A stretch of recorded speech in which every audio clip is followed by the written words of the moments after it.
The sterile pre-dawn haze in Metropolitan Central's private research wing clung to every surface like a shroud, transforming gleaming steel into ghostly silhouettes. Dr. Elena Foster moved through the corridor almost silently, her crisp, white coat billowing behind her as she approached the double doors to Suite 12B.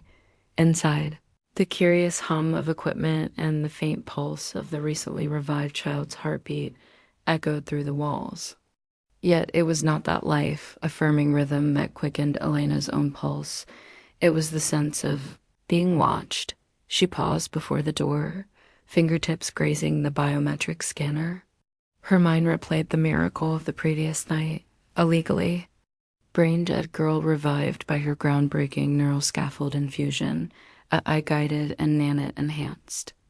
Elena had rewritten every role in the book, and now the consequences were rippling outward.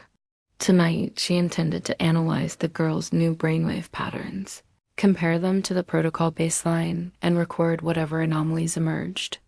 But she did not count on company security's new directive: no one allowed inside without explicit clearance.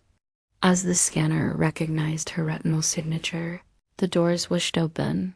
Inside the suite, the girl lay on a raised platform beneath, a ring of soft blue LEDs. Electrodes dotted her scalp, and a translucent hood cradled her head.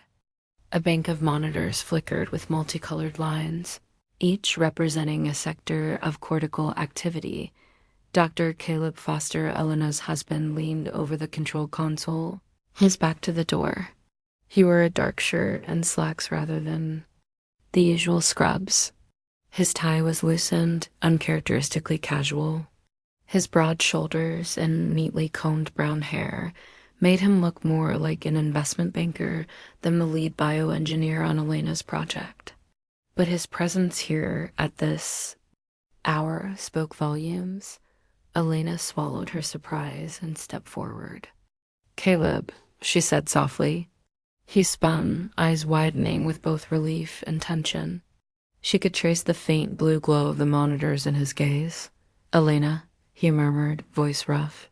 "I wasn't expecting you." He gestured to the chair beside him.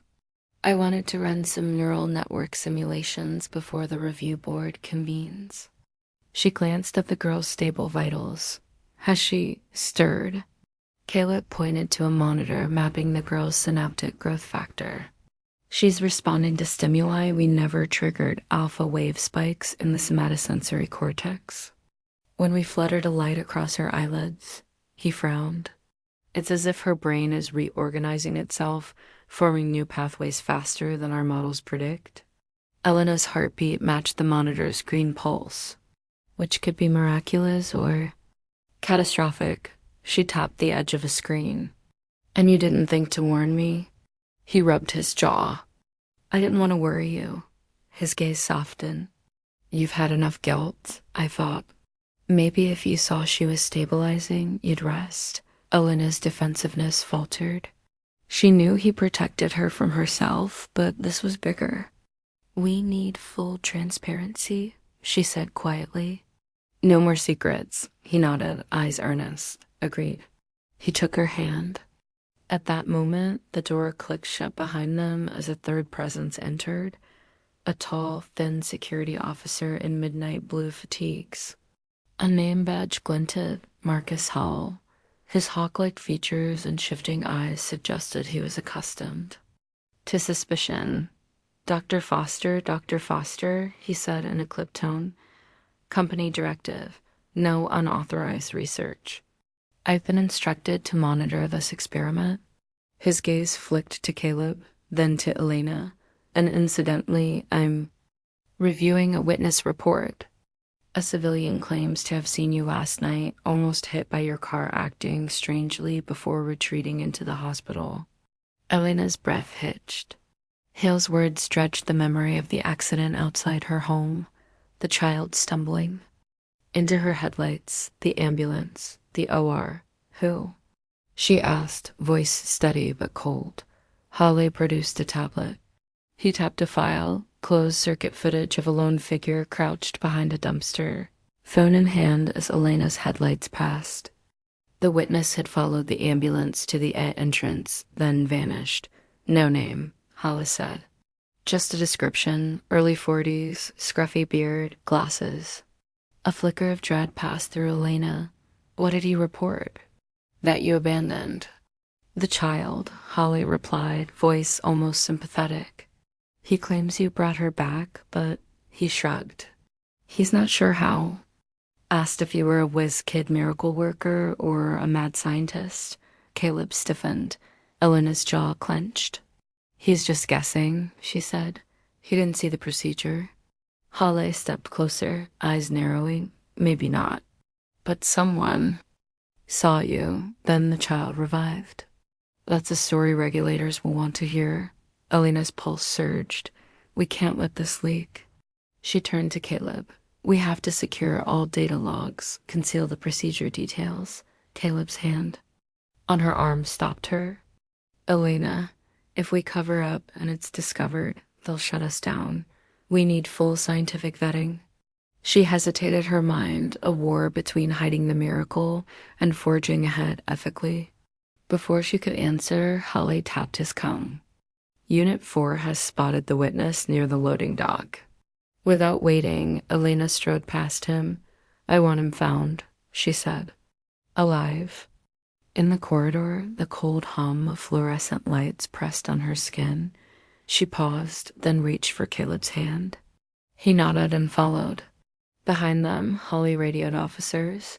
Person of interest, male, late 30s, possible witness to unauthorized. Procedure. They moved through a labyrinth of sterile hallways, turning past empty lounges and research labs. Elena felt the weight of every lit coworkers in passing, glancing curiously at the couple's urgency. In the far end lobby, a security drone hovered, its camera eye swiveling. Elena's reflection shimmered on the tinted glass. What have I done? She thought, fear and exhilaration mixing. Caleb whispered, Do you want me to handle it? She shook her head. I need to face this. They stepped outside into the drizzly night. The campus grounds lay deserted except for the distant hum of traffic. Rain slicked the pavement. Street lamps cast pools of yellow light. Hernando Street sloped toward the loading docks. Where shipping containers formed a makeshift canyon dot, they found the witness, a man in a threadbare jacket, leaning against a container's edge. Phone raised as if ready to capture every detail. His eyes widened at the sight of them. Elena's stark white coat, Caleb's tense posture. Elena Foster. He said, voice trembling. You were in that car. Her heart pounded. She stepped forward. I'm so sorry, she began. But you can't tell anyone what you saw. He swallowed. I saw you hit the girl, then I watched as they wheeled her inside. Police left the perimeter, and 5 minutes later, she screamed. I swear she screamed, and then his voice cracked. She opened her eyes. Elena's throat constricted. She met Caleb's gaze, the shared recognition of their secret. He cleared his throat. Sir, this is private property. You should go. The witness shook his head. No, people need to know. That girl, she's alive because of what you did. Chill passed over Elena. She realized they had created something beyond control. A miracle could be hailed or weaponized. She drew in a stunning breath. Your silence isn't just the best thing, it's the only way to protect her and every patient who will depend on this technology. She reached into her coat pocket and removed a small vial of anesthetic. The man's eyes followed it. We can offer you compensation and confidentiality, she said, voice firm. He glanced at Caleb, fear and wonder warring, then back to Elena. And if I refuse? Her expression hardened. Then you'll force regulators to shut us down, sacrifice a chance to save thousands, and you'll have her scream on your conscience forever. His shoulders slumped. The rain pattered on the pavement. Finally, he nodded. Okay, my lips are sealed. As he disappeared into the night, Elena's relief warred with dread. They returned inside, the doors whooshing shut, sealing the hush around Suite 12B. Caleb exhaled. She leaned against the wall. This can't be just about us anymore, she murmured. He pressed a hand to her back. We do it for her, for all of them. Inside the suite, the girl stirred, tiny fingers clenching electrodes. The monitors pulsed with new synaptic patterns. The miracle lived on, and with it, questions that would reshape morality and science. Alike, Elena straightened her coat. She approached the console. Let's see what secrets your cortex holds, she whispered.